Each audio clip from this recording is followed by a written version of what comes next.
Hello guys, welcome to our channel. ఈరోజు మనం చూడబోయే రెసిపీ చామదుంపల కర్రీ. చాలా బాగుంటుంది. చింతపండు వేస్తాం కాబట్టి పులుగా చాలా బాగుంటుంది. కావాల్సిన చింతపండు, ఆనియన్స్, చిల్లీ, చామదుంపలు, కారం, కరివేపాకు. ప్రాసెస్: ముందుగా చింతపండు నానబెట్టుకోవాలి. నేను బిగ్ సైజు లెమన్ సైజు చింతపండుని నానబెట్టుకున్నాను.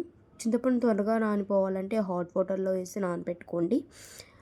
ఇప్పుడు చామదుంపల్ని క్లీన్ చేసుకోవాలి. మంచిగా కడుక్కోవాలి. మట్టి అనేది మొత్తం పోవాలి. 4 to 5 times కడుక్కున్న తర్వాత దాన్ని కుక్కర్లో తీసుకొని వాటర్ వేసుకొని కొంచెం సాల్ట్ వేసి 3 whistles వచ్చే వరకు బాయిల్ చేసుకోవాలి. వన్స్ బాయిల్ అయిపోయిన తర్వాత దాని మీద ఉన్న పీల్ అంతా తీసేసి ఒక బౌల్లోకి పక్కన పెట్టేసుకోండి. ఇప్పుడు కడాయి పెట్టుకొని 2 tablespoons ఆయిల్ వేసుకొని ఆయిల్ హీట్ అయిన తర్వాత కొంచెం ఆవాలు, పచ్చిపప్పు, జీలకర్ర వేసుకొని ఫ్రై చేసుకున్న తర్వాత ఆనియన్స్ ఒక మీడియం సైజ్ అయితే ఒక 2 ఆనియన్స్ తీసుకొని ఇలా స్ట్రైట్గా కట్ చేసుకోవాలి. ఇలా కట్ చేసుకొని ఫ్రై చేసుకోవాలి. ఫ్రై అయిపోయిన తర్వాత చిల్లీ కూడా అలానే పొడవుగా కట్ చేసుకొని ఫ్రై చేసుకోవాలి. ఇప్పుడు కరివేపాకు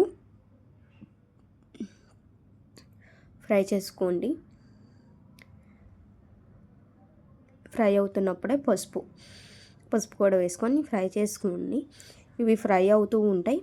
మనం చింతపండు జ్యూస్ తీసుకొని పక్కన పెట్టేసుకోవచ్చు. చాలా ఈజీగా నానిపోతుంది. వితిన్ 5 to 10 minutesలోనే హాట్ వాటర్లో నానబెడతాం కాబట్టి తొందరగా నానిపోతాయి. ఒకవేళ మీరు హాట్ వాటర్లో వద్దు ముందుగా నానబెట్టుకోవాలంటే ఒక 1 hour ముందు నానబెట్టేసుకోండి. నార్మల్ వాటర్లో ఇలా జ్యూస్ తీసుకొని పక్కన పెట్టేసుకోండి. ఆనియన్స్ కూడా ఫ్రై అయిపోయినాయి కాబట్టి మనం ముందుగా బాయిల్ చేసి పెట్టుకున్న చామదుంపల్ని వేసుకొని మొత్తం మిక్స్ చేసుకోవాలి. కొంచెం మిక్స్ అయిపోయిన తర్వాత సాల్ట్ సరిపడిన వేసుకోండి. ఆల్రెడీ బాయిల్ చేసేప్పుడు వేసుకున్నాం కాబట్టి చూసి వేసుకోండి.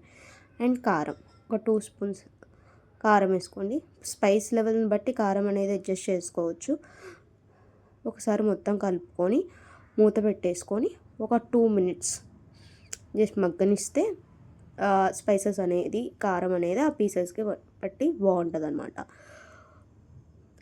ఇలా అయిపోయిన తర్వాత మనం ముందుగా జ్యూస్ తీసి పక్కన పెట్టుకున్నాం కదా చింతపండుది, అది చామదుంపల్లోకి వేసేసుకోండి.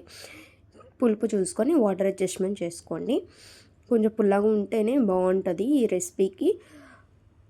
తర్వాత మూత పెట్టేసి కుక్ చేసేసుకుంటే ఇలా కుక్ అవుతున్న సమయంలో మీరు సాల్ట్ అడ్జస్ట్ చేసుకోవచ్చు. కారం సరిపోతే కారం కూడా అడ్జస్ట్ చేసుకొని మళ్ళీ ఒకసారి మూత పెట్టేసి బాయిల్ చేసుకోండి. అంతే, చాలా ఈజీగా అయిపోతుంది. ఒకవేళ మీ దగ్గర కొత్తిమీర ఉంటే కొత్తిమీర కూడా వేసుకొని బాగుంటుంది ఫ్లేవర్. అంతే, చాలా ఈజీ అయిపోయింది. ఇలా మనం వాటర్ అనేది ఇలా చిక్కబడాలన్నమాట. ఇలా కొంచెం క్వాంటిటీ మీకు తెలిసిపోతుంది. ఇలా చిక్కబడితే అంతే అయిపోయినట్టే. స్టవ్ ఆఫ్ చేసుకొని సర్వింగ్ బౌల్లోకి సర్వ్ చేసుకొని చాలా ఈజీ అంటే ఈజీగా చేసేసుకోవచ్చు. ఓన్లీ బాయిల్ చేసే ప్రాసెస్ అండ్ క్లీనింగ్ ప్రాసెస్ తీసేస్తే వితిన్ 5 to 10 minutesలో చేసుకోవచ్చు. Thank you so much for watching the video. Please subscribe, like, share and comment. Thank you so much for watching. Next వీడియోలో మళ్ళీ కలుద్దాం. Bye bye.